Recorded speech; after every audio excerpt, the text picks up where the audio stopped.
Welcome to Films and Stuff with your hosts, Pete Mitchell and Ethan Hunt. Hey, Pete. Welcome back. Films and Stuff podcast. How are you today? I am great, Ethan. How are you? I'm also great. It is time for our weekly stream or skip episode. Sometimes you say the rules, sometimes I say the rules, but we can jointly agree the rules are you give me a show to watch, I rate it. I give you a show to watch, you rate it. We come here and we discuss and tell our listeners whether they should stream it or whether they should skip it. That's exactly right. And the whole point is that these are shows that neither of us would normally watch, or maybe we've not seen. And the idea is that it allows us to give our viewers a better idea of what the platform's overall status is. So, without further ado, what was your assignment this week?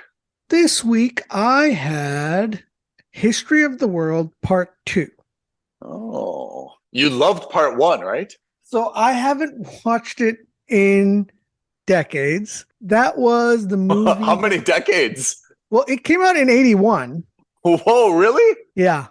Oh, man, I had no idea. We're talking 40 years ago. That was a different time, as we all know. So I don't know how well that humor has stood up. I haven't seen it. And again, it's one of those movies that I kind of don't want to watch, only because I'm worried that it'll ruin it. It'll either ruin it or it'll change the way I feel about it. And the way I generally feel about it was a very funny movie.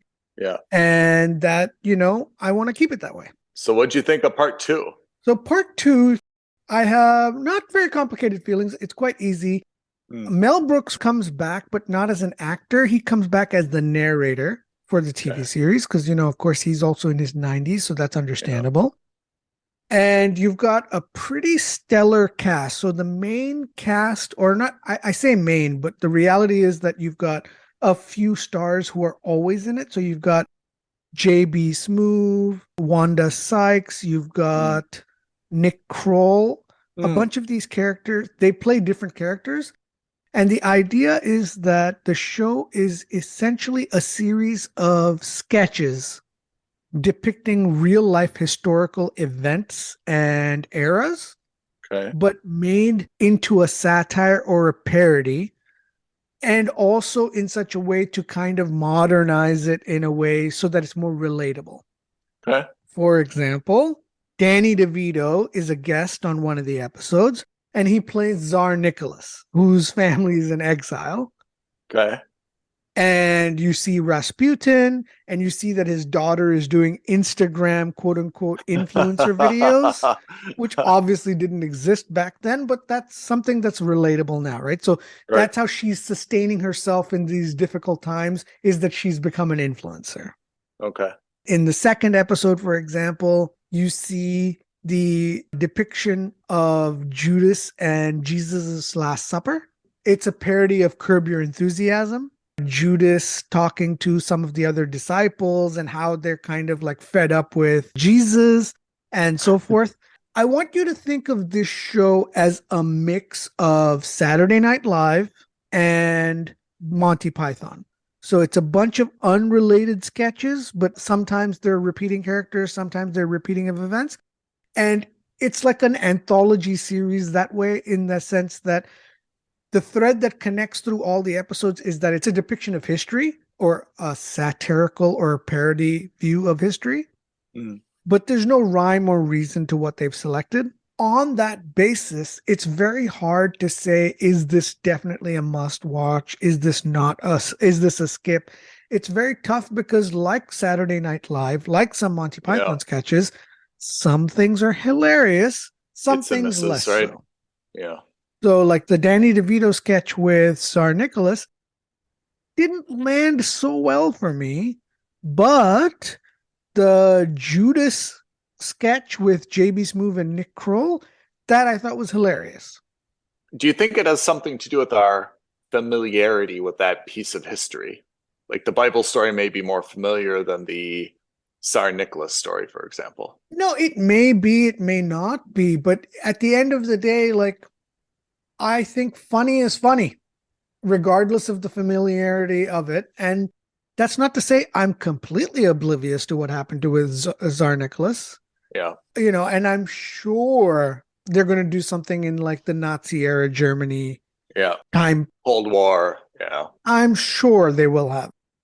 All I'm saying is that the humor will hit differently for different people. And if you have an affinity, you may find it funny. If you don't have an affinity, you may not find it funny. So I think that the best way to rate this is as a mooch, which is to say, hey, look, like other anthology series, like other sketch shows, like other comedy shows like this, it really comes down to your own personal sensibilities as to what is funny to you and what isn't. Mm-hmm.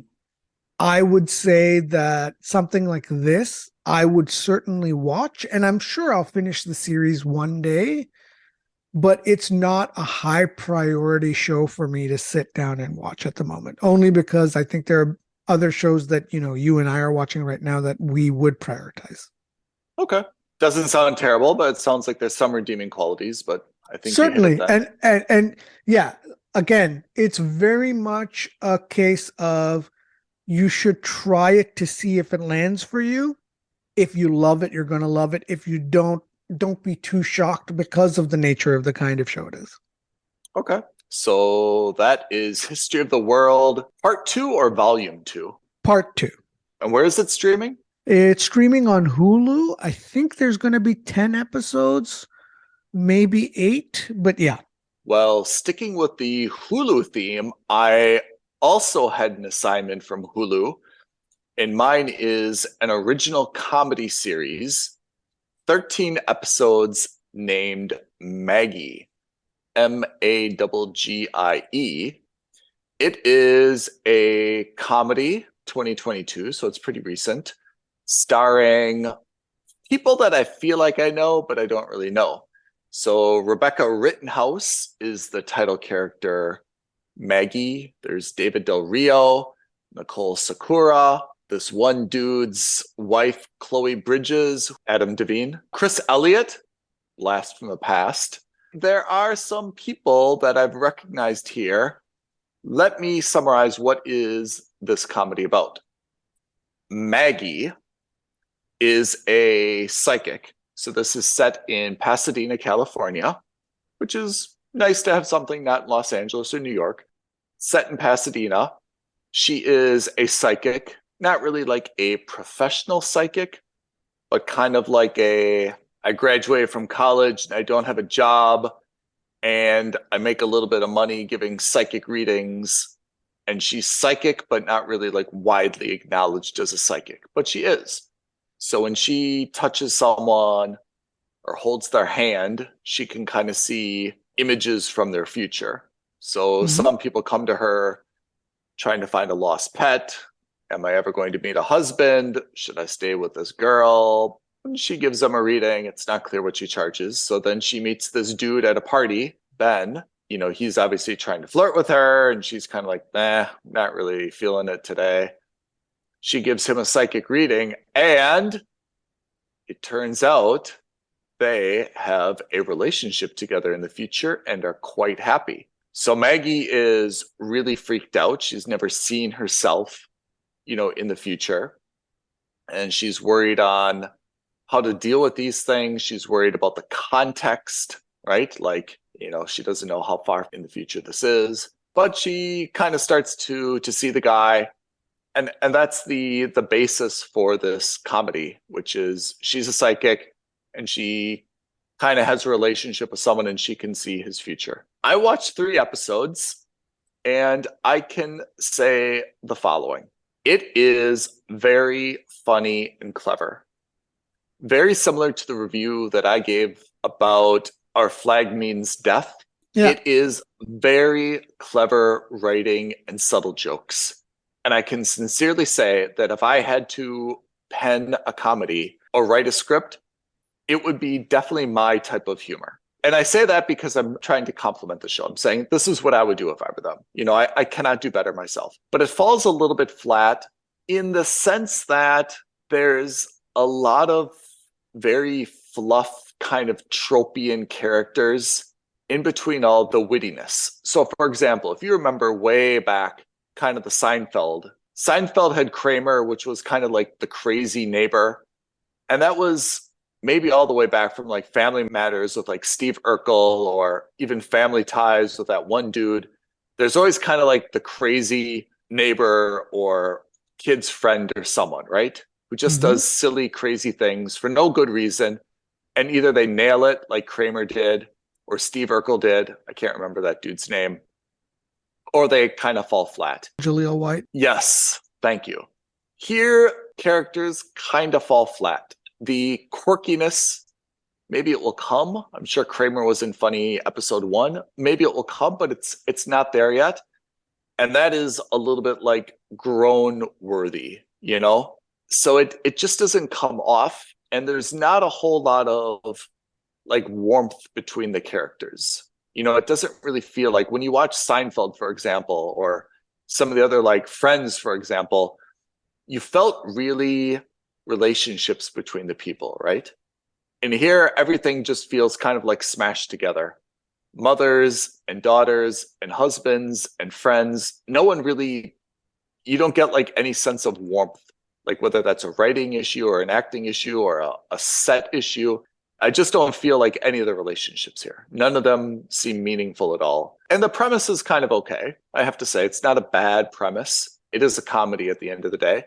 But the wittiness, I like. You know, when there's banter between Ben and Maggie, their banter is funny and it's witty. You know, the situations are kind of clever, but definitely I'm not interested in watching more than 3 episodes.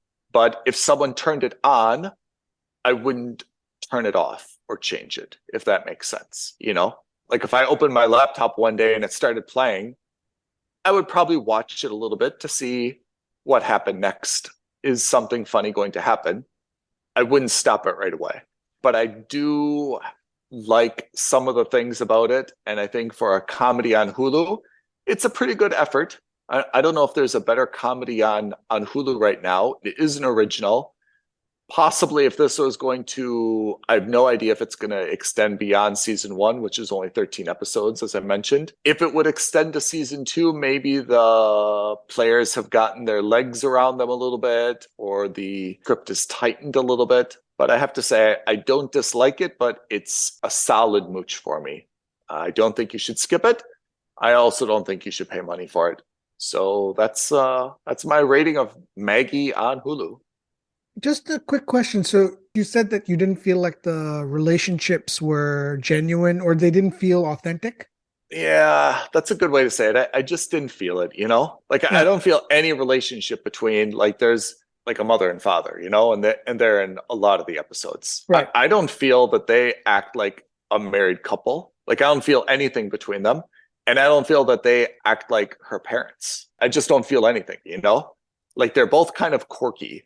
Like her mom has some type of like online shopping habit, and her dad has like also some type of habit. Like they've got their quirks, but neither of those quirks were at all funny to me. It's almost like quirky trope, quirky trope, quirky trope. Okay, the banter back and forth is a little bit funny, but I feel like there's almost too many, like a comedian on stage with like all the props. Gallagher used to like smash watermelons, or Carrot Top used to do his things. I felt like there's just a lot of props here in terms of everyone's got their quirk.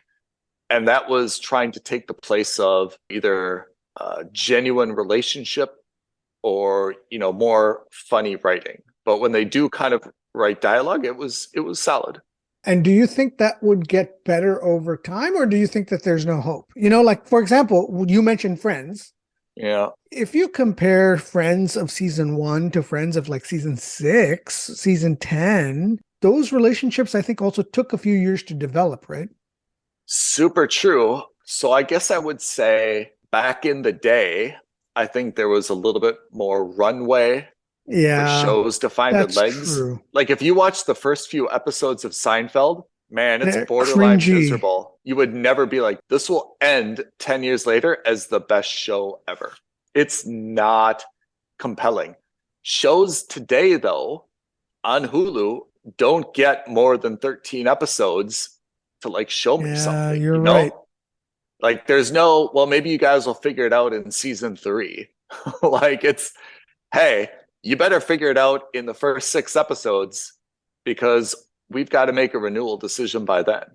Fair, unfair, hate the game, not the player. But for me, I'm not really around to stick it out and give them another 2 seasons of my time if they haven't figured it out after a couple episodes, that's unfair, but that's also life. I just don't have the disposable time to keep watching stuff that's not compelling. I've got other stuff to watch. Yeah, I guess that's right. Yeah. And you and I will talk about this on other episodes. There's other things that we're watching that we love, and we love them after 1 episode, 2 episodes, right? Yeah. And if that's the case, why would we not watch that and stick to watching something where like, well, that was no good, but I'm going to power through.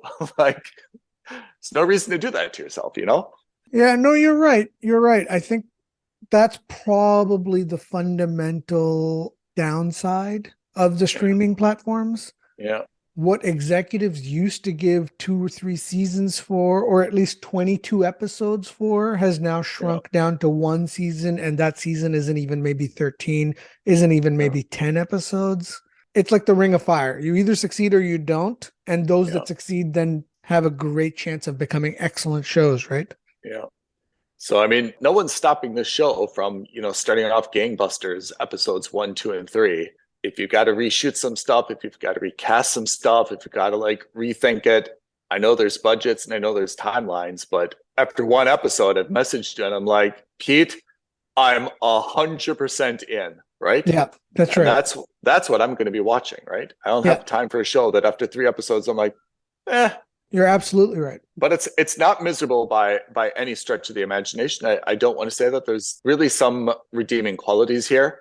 And that's what's disappointing is that someone should have said, hold on. Let's do that again. This is how we need to like improve this. Like we've got something here, but it's not really hitting the mark. Let's recast the mom. Let's rewrite this dialogue. Let's change something up, It is what it is, my friend. It is what it is. And that's fine. And that's the whole point of the Streamer Skip series, right? Is to figure out what are the ones that we think are worth and not. Yep.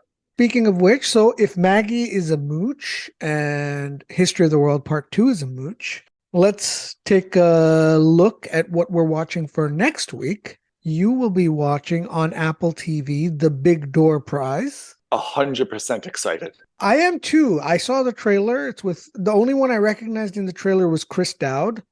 Yep. But I'm in. Okay, so that's what I've got. Big Door Prize. What do you have? I will be watching on Hulu again, The Great. Oh, is it about Catherine the Great or a different Great? It is about Catherine the Great. Good call. I did not know. I had to look it up, and you beat me to the punch. Well, it's a comedic take on Catherine the Great. And I mean, we talked about Tsar Nicholas earlier, but I think Catherine the Great and Tsar Nicholas as well. Oh. Yeah. Be a good comparison now that you've watched History of the World Part 2. Yeah. This has got a great cast. This has got Elle Fanning. Oh, yeah. And it's got Nicholas Hoult. Don't recognize the name. He plays Beast in the X-Men movies. Oh, yeah. So that's Stream or Skip. We had the double Hulu edition today. Next week, we've got Hulu and Apple TV Plus. I'm hoping we get our first double must subscribe of the year. Ooh, we have not had one yet this year. Yeah, we've come close. Close, but no cigar. Just a quick update on our previous episode. Liaison on Apple TV officially finished this last week. Do you still love it? Overall, the series is still a must subscribe. The ending was not what I expected and was maybe slightly below expectations, but overall, still a must subscribe. Okay. Well, that's big praise for Apple TV Plus. Apple TV Plus is bringing it strong in 2023. Some of the stuff that they've got planned looks really good. And of course, we saw Shrinking. Wait for that billion. Are you watching Shrinking? Yeah, so Shrinking ended last week. Yeah. And I finished it, and I thought that was excellent as well, and I gave that a must subscribe as well. That's not on our Streamer Skip, though, right? It's not. It wasn't. Extra credit that we both watched. Yes, exactly. I really liked it. I'm not sure if I'm at a must subscribe, but I'm close enough that I would not bicker with you if you say it's a must subscribe. But if you said it's just a mooch, I'd be like, yeah, but it's better than that, you know? So I'm somewhere between those two. If you did spend money for it, you will not regret it.